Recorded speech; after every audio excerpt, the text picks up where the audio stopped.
Run. Right now. The moment my husband handed me the envelope with $250,000, I felt my world collapse. What is this? Clara, please, just go.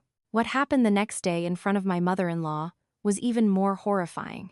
Ladies and gentlemen, look at this woman. She's just another grifter who took $250,000 and ran off right after the wedding.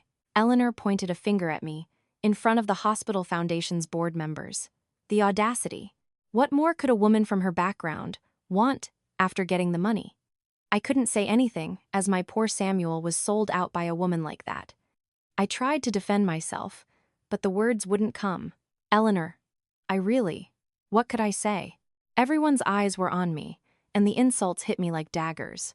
In that moment, tears streamed down my face, but they didn't know that $250,000 wasn't money to abandon me. It was my husband's last resort to save me. Your support and likes are the motivation that helps me write more stories. Hello, my name is Clara Evans. What I'm about to tell you is something that, to this day, I can hardly believe happened. On my wedding night, my husband handed me $250,000 and told me to run away immediately. At that moment, I truly felt like I had been abandoned. But looking back, it seems he wasn't abandoning me at all. It was his last-ditch effort to save me. It was a Saturday in October 2024. I returned to my new home after the wedding, and everything felt like a dream. After changing from my white gown into more comfortable clothes, I sat across from my husband, Dr. Samuel Coleman, sipping tea. Suddenly, Sam stood up and brought something from his study. It was a thick, heavy paper bag, sturdy as if it held something solid inside. Clara, Sam's voice was different. He was trembling. Take this. I opened the bag and saw stacks of crisp new bills, tightly bound. I couldn't even begin to count it, but a single glance told me it was a massive sum of money. On top was a handwritten note. Scrawled in a rushed script were the words, $250,000. What is this? I asked, completely bewildered. Sam couldn't look me in the eye. The man who was usually so confident in front of his patients now looked like a child who had made a terrible mistake. Run. Right now, Sam said. Take this money and go somewhere far away. And don't contact me for a while. My mind went blank. I couldn't understand what he was saying. What are you talking about? We got married today. We were supposed to file the marriage license on Monday. Don't file it. Sam's voice was desperate. Please, Clara, stay safe. I pushed the envelope away from Sam. I was so angry I couldn't stand to hear such nonsense. This is crazy. Absolutely crazy. Why are you suddenly like this on our wedding night? Did you change your mind? It's not that. Sam shook his head. I can't explain. If I explain now, it'll be more dangerous. The word dangerous confused me even more. I had no idea what the danger was or why he was suddenly saying this. Until that moment, I thought Sam was abandoning me. My heart shattered at the thought that he had abruptly changed his mind after the wedding. Is this severance pay? I asked. We've been married for a few hours, and you're already asking for a divorce? Clara, please. Sam's hands were trembling. Seeing him, I sensed something was seriously wrong, but at that moment, all I could feel was betrayal. I didn't even grab the paper bag. I just stood up. I took a few simple clothes from the closet, threw them into a tote bag, and walked towards the front door. Sam followed me, trying to say something, but I didn't want to hear it.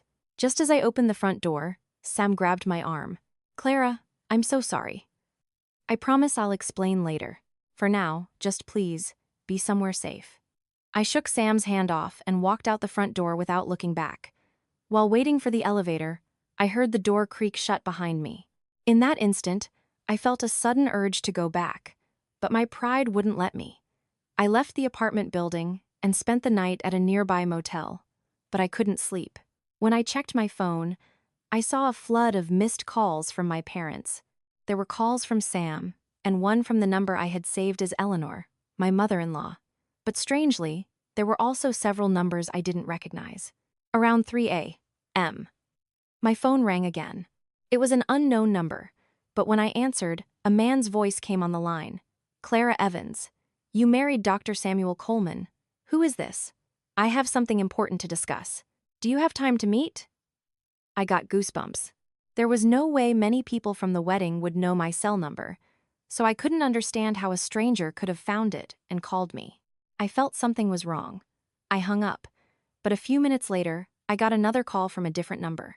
This time, it was a woman's voice.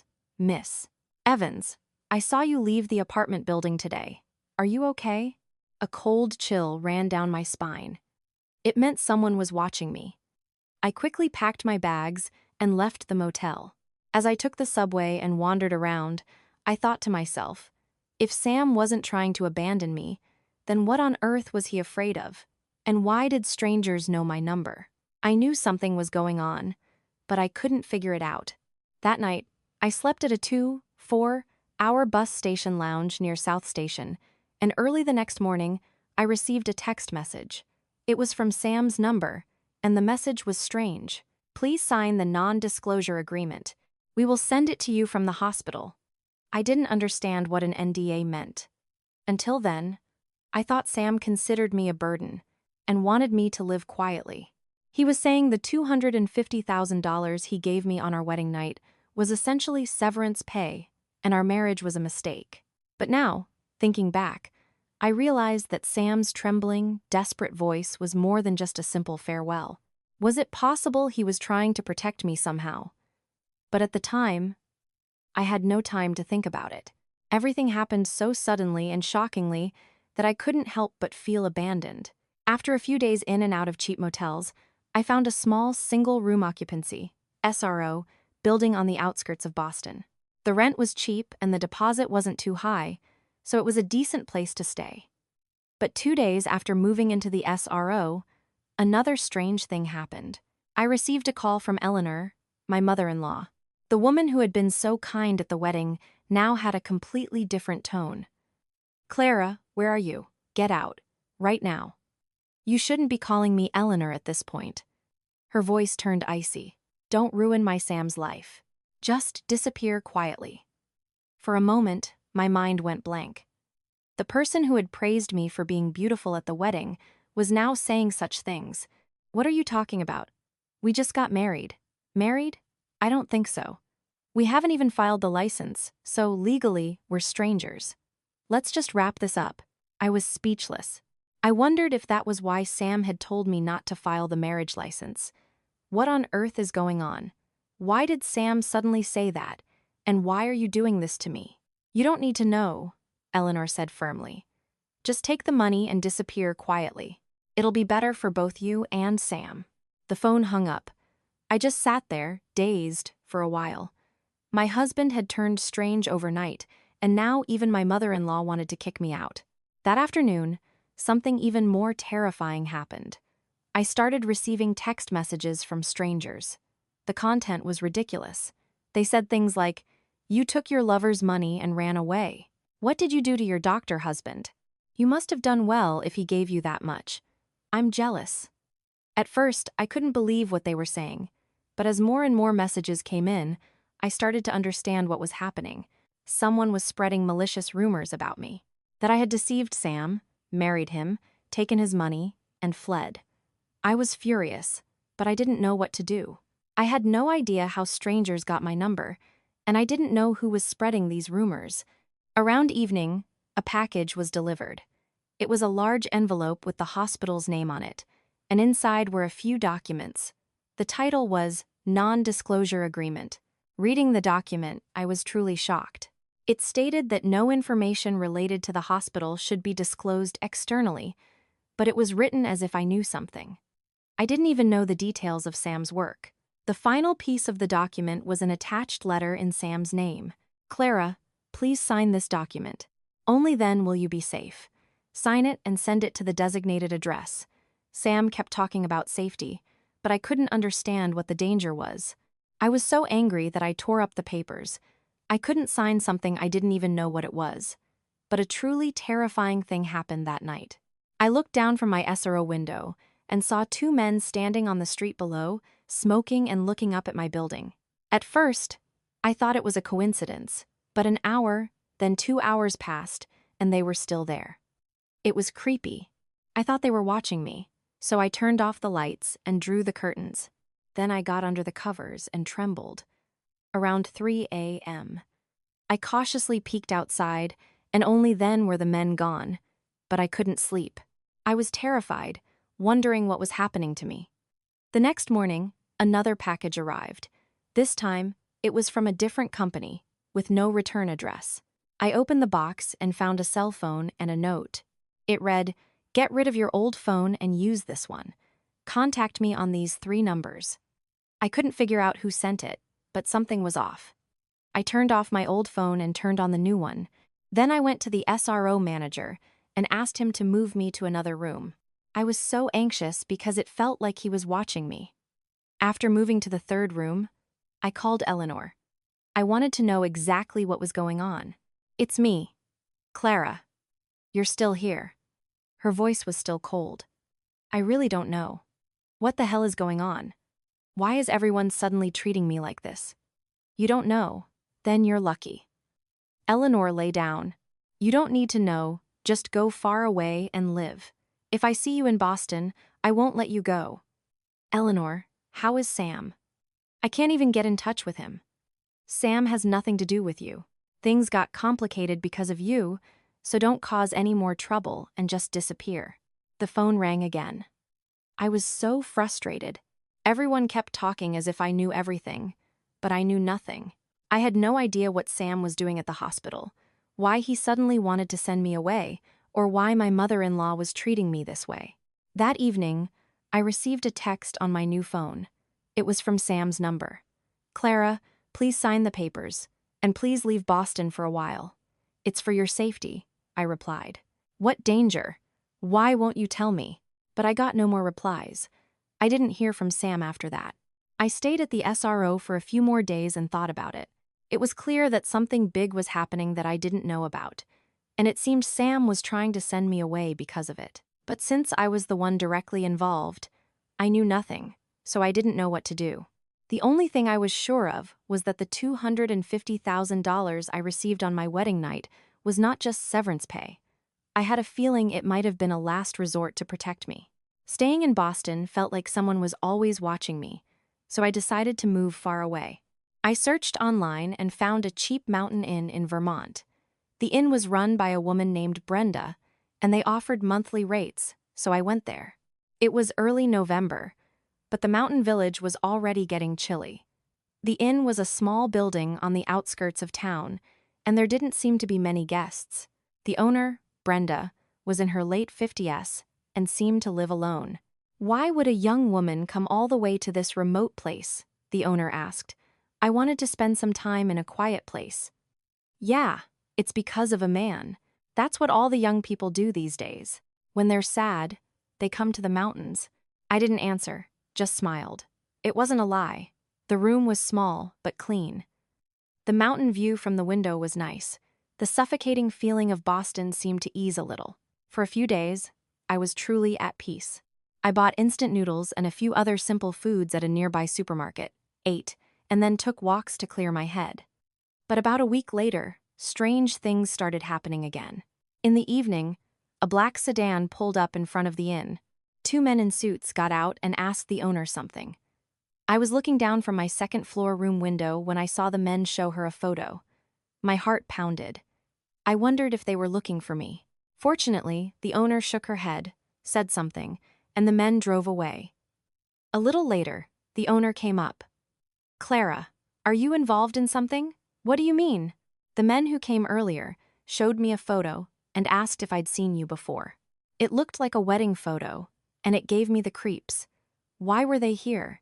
And what does it mean to be carrying a wedding photo? "What did you say?" I said I didn't know. My policy is to respect my guests' privacy. The old owner smiled. "But what really happened to you? Your face is pale." I explained the situation to the old owner. That something strange had suddenly happened between my husband and me, and that I felt like someone was looking for me. "Then just stay here quietly for a while. I'll make sure no one finds you," the old owner reassured me. A few days later, a completely unexpected person showed up. He was a young resident named Dr. Ben Carter, a junior colleague of Sam's at the hospital. "You're Clara Evans," I heard from Dr. Coleman. Ben spoke cautiously. From Sam? How is Sam doing these days? I can't get in touch with him. That's the problem. Ben's expression darkened. My mentor is in serious danger. And so are you, Clara. We talked at a small cafe near the inn. The story Ben told was truly shocking. He was in charge of a clinical trial at the hospital. They were conducting a clinical trial for a new cancer drug, and they discovered a serious problem. What problem? Patients were experiencing severe side effects, but the pharmaceutical company manipulated the data, deleting the records of patients with adverse reactions and making it look like there were no problems. I was speechless. I couldn't even imagine how horrible it was to manipulate medical data. But my mentor has the original data, the real records before they were manipulated.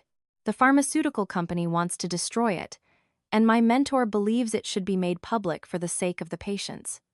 That's why Sam is in danger. Yes, this is a huge deal for the pharmaceutical company. If this new drug is approved, it could be worth hundreds of millions of dollars. But because of my mentor, it's in jeopardy. It was only then that I understood why Sam had told me to run away, why my mother-in-law had suddenly kicked me out, why strangers were looking for me. But what does that have to do with me? Clara, you're the person closest to him. I think they're trying to use you to pressure him. After hearing Ben's words, everything started to make sense. When Sam told me to run away on our first night together, it wasn't to abandon me, but to protect me.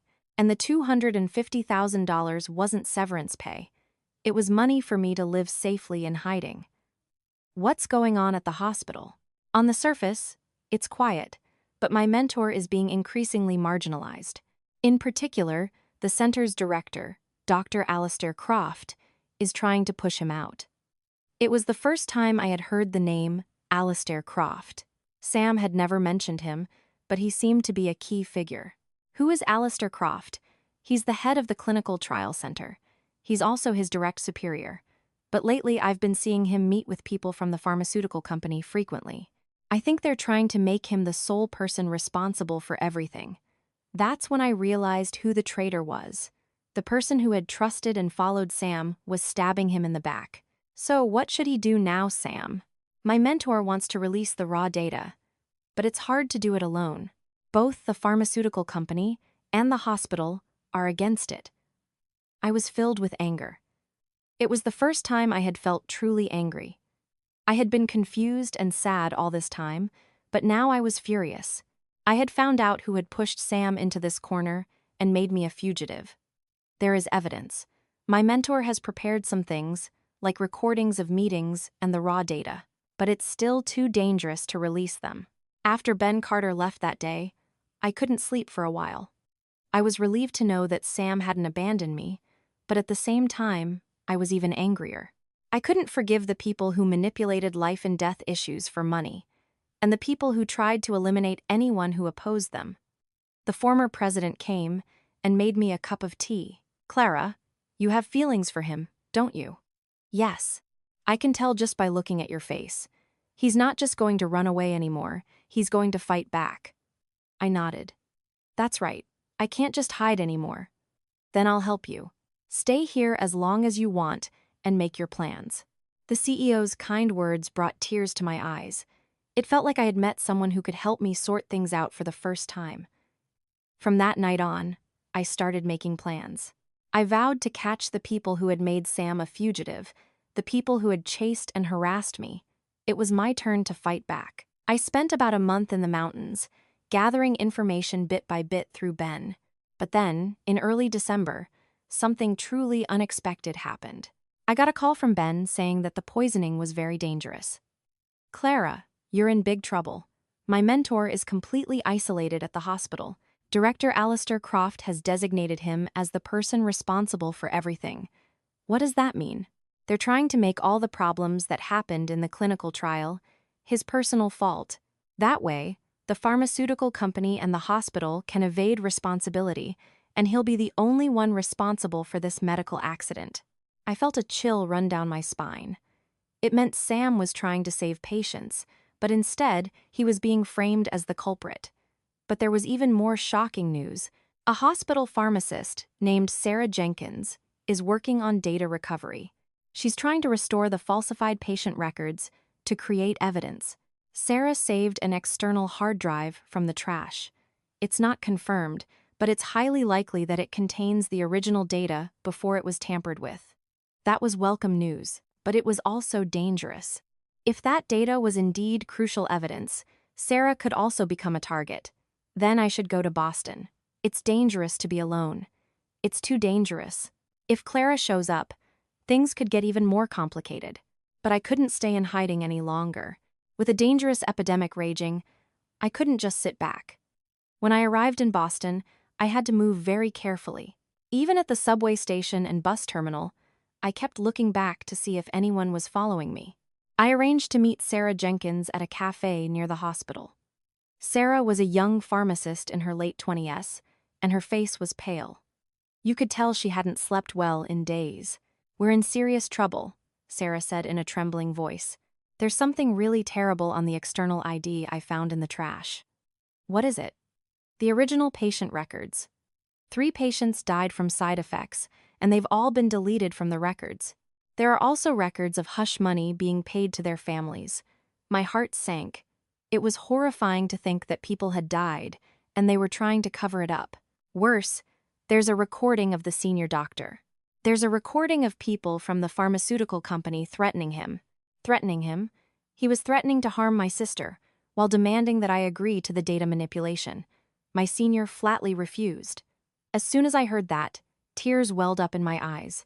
I realized that Sam was under even more pressure because of me. He had put himself in a more difficult position by trying to protect me. Where are those files now? I've hidden them at home. But for the past few days, suspicious people have been lurking around me.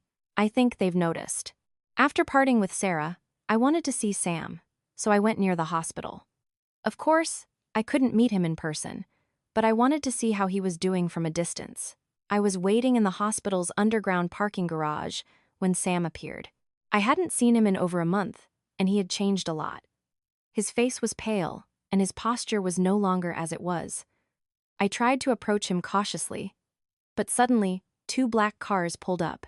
Men in suits got out and surrounded Sam. "Are you Dr. Samuel Coleman? Can we talk for a moment?" Sam backed away and looked around. It was then that our eyes met. Sam's expression was a mixture of fear and worry. "Why are you here, Clara?" In that moment, Sam ran towards me. He grabbed my hand and pulled me towards the parking garage exit.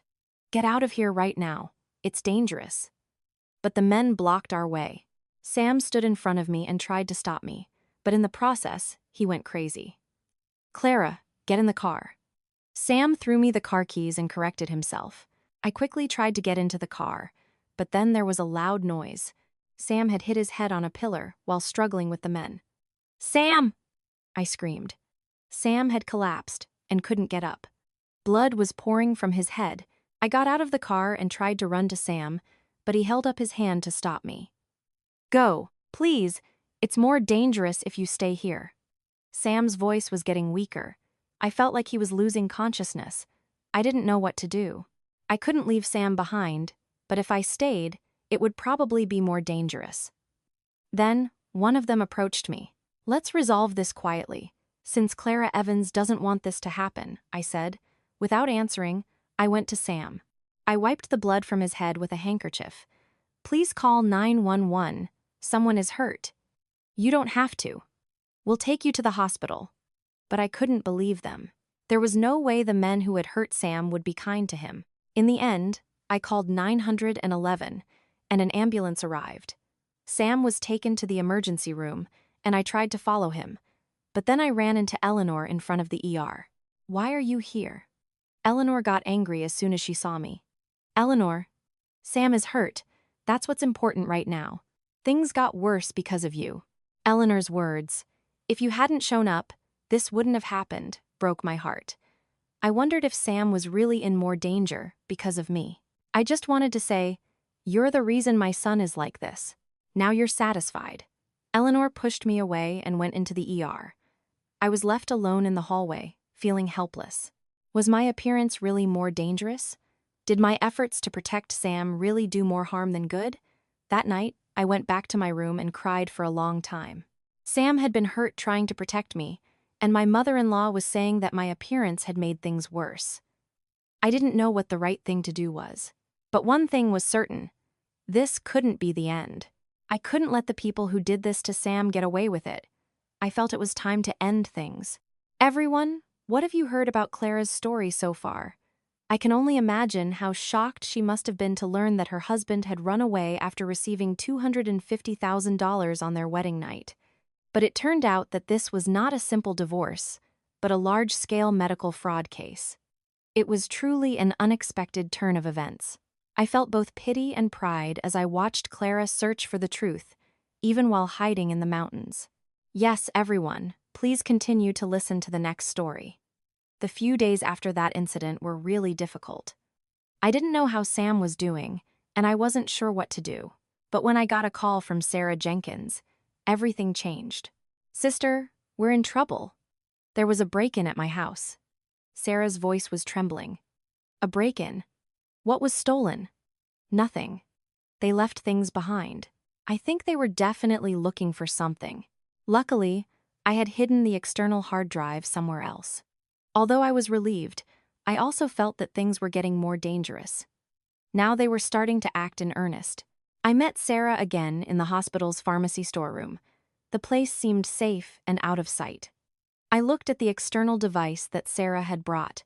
It was a small black device. I couldn't believe it contained so much important information.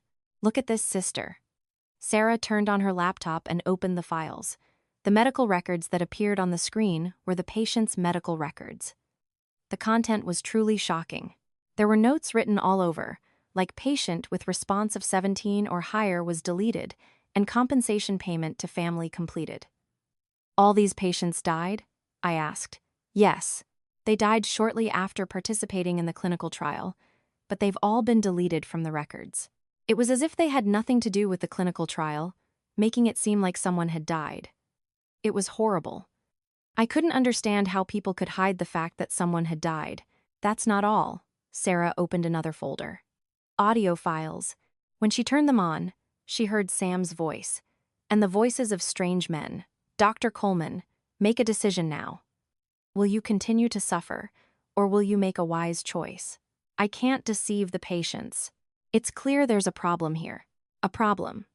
That's our job to solve. A doctor should just follow instructions, right? That can't be done. A doctor's conscience." "Conscience," the man said in a mocking tone. "Do you eat and live with your conscience? And what kind of conscience can you have when you can't even guarantee your wife's safety?" Hearing those words, I got goosebumps. He was using me as a threat. I could only imagine how much Sam had suffered because of me. "Just leave Clara alone. Do whatever you want with me." "So that means you agree to the data manipulation?" He didn't answer. "So you think a small accident with your wife will bring you to your senses?" "No. Clara doesn't know anything." Hearing her voice cut off her relationship with Sam broke my heart.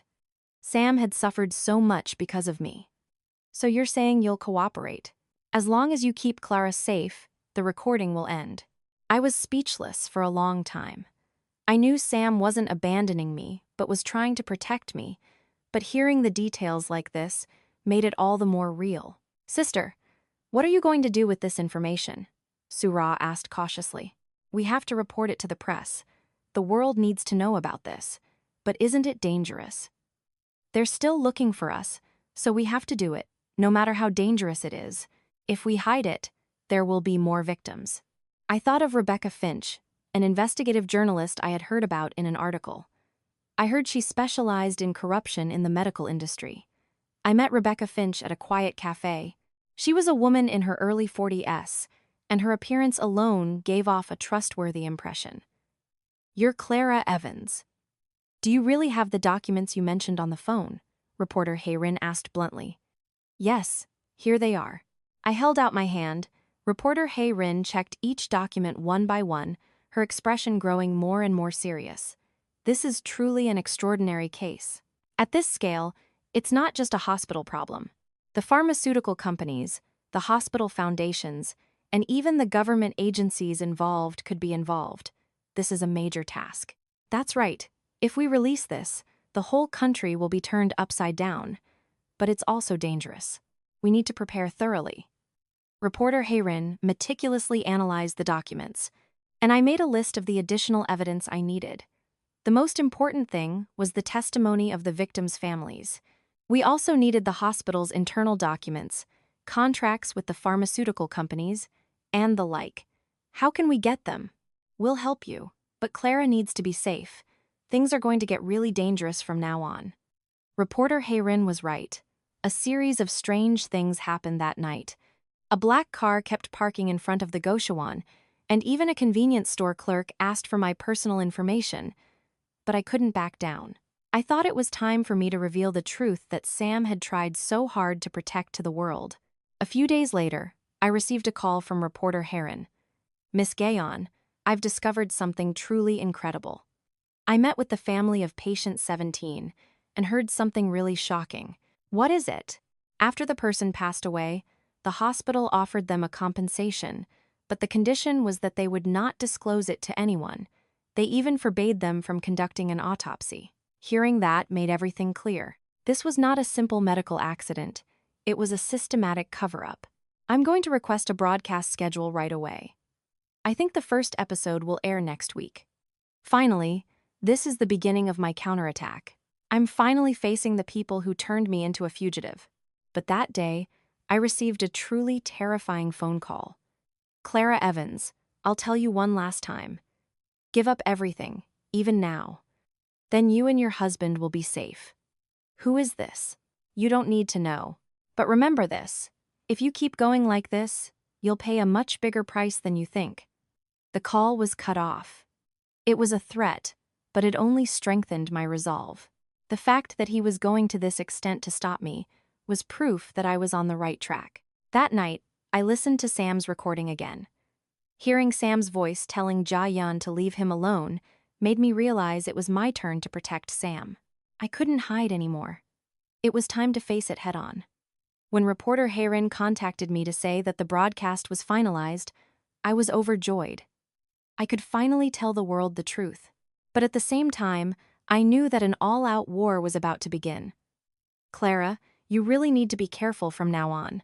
There's a very high chance that the TV station will put pressure on you. Reporter Hayrin said seriously. What kind of pressure? They might block advertisements, file lawsuits, or even block the broadcast altogether. That's what always happens in big cases like this. Reporter Hayrin was right. A few days later, a series of strange events really did take place. First, the hospital sent an official document to the TV station stating that they were trying to defame the hospital with baseless allegations and threatening to sue if the broadcast was not stopped. Next, the pharmaceutical company sent a similar warning. They even put pressure on the TV station's major advertisers. But what was truly shocking was that Alistair Croft released a new statement. It contained ridiculous details about me. A man named Clara Evans threatened Dr. Samuel Coleman to falsify data. Dr. Samuel Coleman, under pressure from his wife's threats, had no choice but to participate. I was so speechless I couldn't say a word. They had turned me into the perpetrator. I, the victim, had suddenly become the culprit. This was a complete frame-up. Reporter Hayrin was devastated. Alistair Croft is truly a terrifying person. How can he lie like that? It's to save himself. He's trying to push all the blame onto Mr. and Mrs. Dokjum and get away with it. That night, I was furious. All the anger I had been suppressing for so long exploded.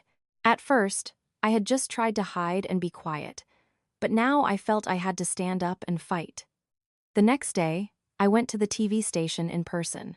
In a meeting with the production team, I said that I would reveal my face in person. Clara, that's too dangerous.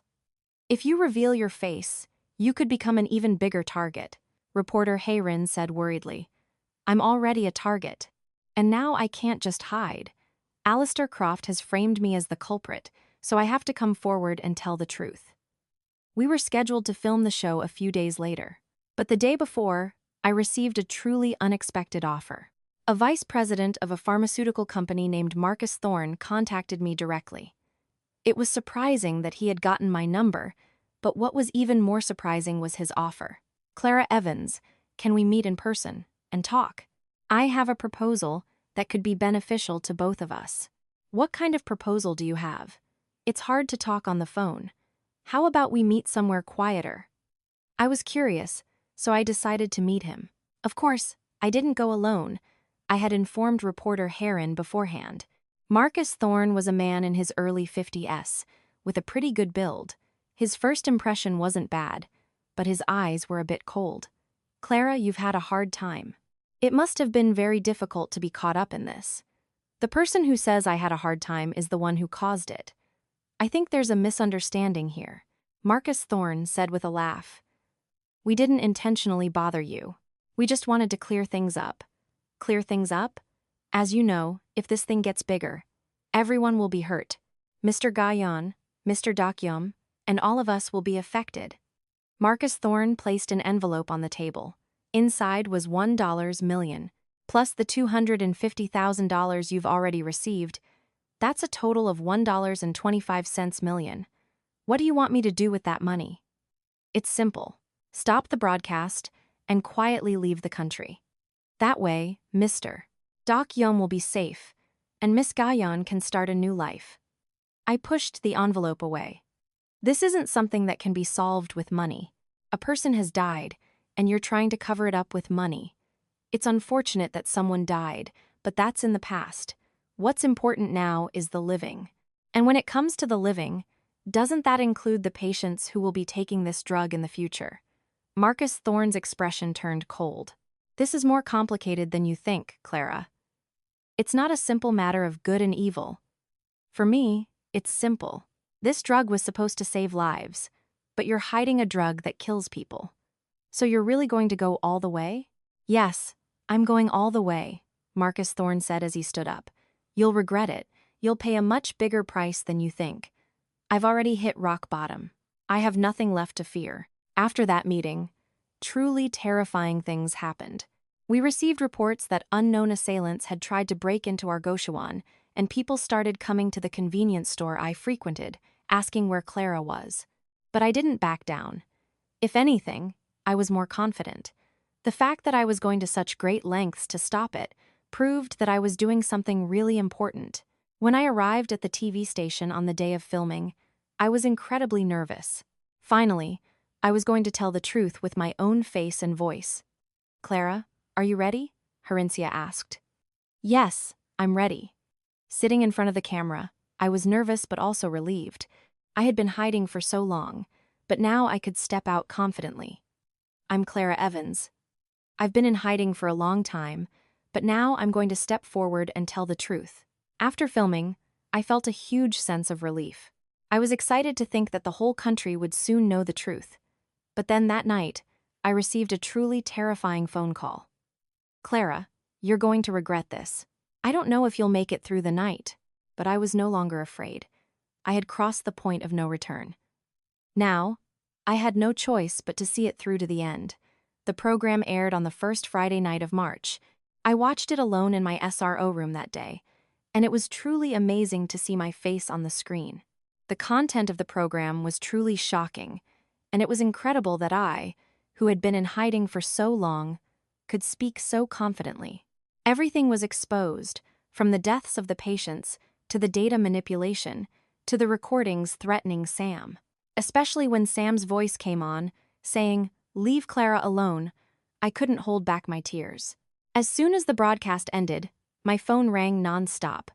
I received a flood of calls and texts from unknown numbers. Most of them were encouraging, but there were also a few threatening messages. But what was truly shocking was what happened the next day. This incident started appearing on the morning news, and by the afternoon, I heard that the victims' families had gathered in front of the hospital. Reporter Heron contacted me. Clara, you're amazing. The whole country is in an uproar right now. The hospital lobby is packed with people, and even the prosecutor's office is considering an investigation. I was overjoyed. It felt like all the hardships I had endured were finally being rewarded. But a few days later, I received even more surprising news. It was from Sarah Jenkins, who told me that major changes were happening within the hospital. Sister, the hospital is in chaos. Director Alistair Croft has suddenly resigned. Resigned? That's right. And what's more interesting is that Director Eleanor is completely cornered in the Foundation's meeting. Hearing Eleanor's name brought up complicated feelings. She was my mother-in-law, but she was also a key player in this whole affair. What happened? The other directors are all holding Director Han Jung-hee responsible. Why didn't she handle this properly? I suddenly became curious. What role did Eleanor play in all this? So I asked Sarah, can I get any documents related to the Foundation? Specifically, documents with Director Han Jung-hee's signature? It might be difficult, but I'll look into it. A few days later, Sarah brought some truly amazing data. It was the Foundation's accounting records, and she had discovered something truly shocking. Sister, look at this. Sarah pointed at the screen. This is the payment line signed by Director Han Jung-hee. When I read the document, I was shocked. It detailed how the Foundation's money flowed into the pharmaceutical company, and it was signed off on by Eleanor. What is this? The document says it's for research funds, but it seems to be a lobbying fund. The pharmaceutical company provided funds to the Foundation for new drug approvals, and the Foundation used that money to lobby related organizations. What was even more shocking was that there were also records showing that a portion of the money had been paid directly to Alistair Croft. Director Han Jung-hee wasn't just trying to cover up for the image, he was directly involved. At that moment, all the pieces of the puzzle fell into place. I understood why Eleanor had been so desperate to get rid of me, and why he had put pressure on Sam. It wasn't because she hated her daughter-in-law, but because she was trying to hide her own crimes. I immediately contacted reporter Hae Rin. Reporter, I found more evidence. This time, it's data related to Eleanor. Reporter Hae Rin's eyes widened when she saw the data. This is incredible. It's proof that the Foundation's director was directly involved in this money. Can we release this? Of course. In fact, it's even more important. It's crucial evidence that this was not just a simple medical accident, but an organized corruption scandal. Preparations for the second broadcast began. This time, we decided to report on Eleanor's corruption in detail. But the day before the broadcast, something truly unexpected happened. Alistair Croft suddenly announced that he would be holding a press conference. It seemed he was trying to turn something over. Reporter Hae Rin was very nervous. Alistair Croft's press conference was truly shameless. He claimed to be a victim and blamed Eleanor and Marcus Thorne for everything. I was just following orders. Director Han Jung-hee and Vice President Bae Gwang-ryul led this effort, and I had no choice but to follow. However, we had Alistair Croft's voice recording, clear evidence of his active involvement. After the second broadcast, everything fell into chaos. Director Eleanor urgently resigned, and the entire organization came under investigation. I heard that they had given in a few days later. Gaeon, Alistair Croft, has registered for a follow-up. Sarah contacted me excitedly. Really? Yeah. And Marcus Thorne is also under investigation, and Director Han Jung-hee has been summoned by the prosecutor's office. Hearing that was a real relief. The people who had been harassing me were being cornered, one by one, but the happiest news was about Sam. The hospital said he had been cleared of all charges. It meant he was being reevaluated as a doctor who had tried to save a patient. That night, I slept soundly for the first time in a long time. It felt like I had finally found my name. I was no longer a fugitive, but a proud lifesaver. As I watched the moonlight shine through the window, I thought to myself, the $250,000 I received on my wedding night was really Sam's last hope. He was trying to save me. And now I was the one who had saved Sam. We both tried to protect each other. Now it's your turn, I mumbled as I looked at Eleanor's photo. It's not over yet. There's really one last thing. The case was resolved in the summer of 2025. The prosecution's investigation was over, and most of the trial was over. Alistair Croft received a 3-year prison sentence, Bae Gwang-ryul 5 years, and Eleanor was fined. Of course, I was acquitted, but the reality was that I was not in Boston. I was teaching children in a small rural village. After the incident was somewhat resolved, I wanted to start a new life in a quieter place. Teaching children was really rewarding. Being with these innocent children gave me peace of mind. I felt like all the hardships I had been through were slowly healing. Occasionally, people recognized me. Some people even asked, "Aren't you the one from that case?" But most people were friendly and welcomed me. I couldn't get in touch with Du Kyung Kwan. No one knew where he went after the case was resolved. I heard the hospital had offered him his job back, but he had refused. He must have been very hurt. One day, around the end of October, I was going about my daily routine when I found a strange envelope in my mailbox. The envelope had the logo of an overseas medical volunteer group, but there was no return address. Curious, I opened it and found a photo inside. My hand trembled as soon as I saw the photo. It was really haunting, but she looked very different. Her hair was cut short, and her skin was made up, but her expression seemed more relaxed than before. On the back of the photo was a short message: "Gae-yeon is alive. She is taking care of patients in Africa. Thanks to Gae-yeon, I was able to become a doctor again. Thank you." As soon as I read the message, tears welled up in my eyes. I was so grateful that Dr. Dokyeon was alive, but it was a relief to hear that he was back to taking care of patients. But it was a few days later that I learned the details. Kang Yu-chan came to visit. "Have you heard about Ga-yeon's ancestor? I received a photo. They're in Africa." "Yes," but Yu-chan hesitated for a moment before continuing. "Senior, you had a very hard time. You were unconscious for a while after you were hospitalized." "Unconscious? Yes. You had a concussion, and on top of that, the stress was so severe that you couldn't speak for a while after you woke up. It's heartbreaking.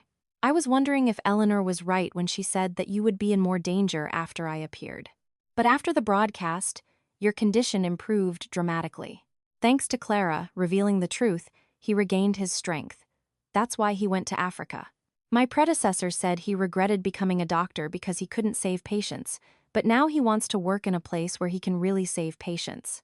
I felt like I understood Sam's feelings. After going through something like that, he wouldn't want to compromise with lies anymore. "Can I have your contact information?"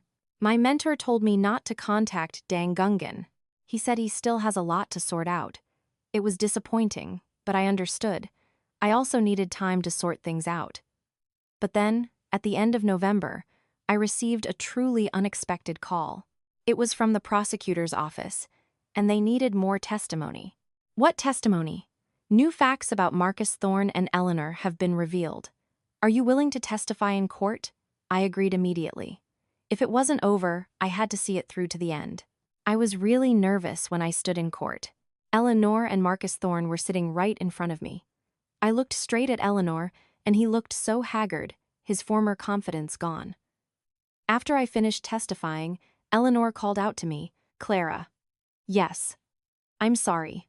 Eleanor's voice was small. "I really loved our Sam. I understand now." I nodded without answering.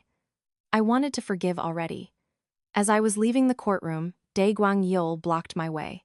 "Don't you regret it, Clara Evans? What's the big deal?